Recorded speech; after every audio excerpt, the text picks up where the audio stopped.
How to add money to Paysera. Here's a simple steps guide to add money to your Paysera account.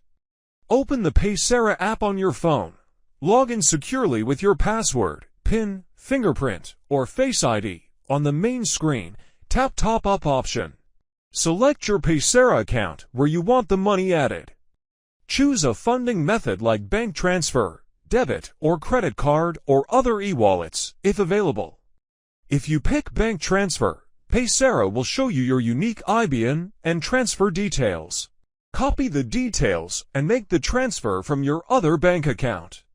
If you pick card, enter your Visa or MasterCard details and amount to add. Confirm the transaction with your bank security check. Follow the instructions for the chosen method and complete the deposit. Once done, check your Paysera balance. Funds usually arrive instantly or within 1 to 3 days. Thanks for watching.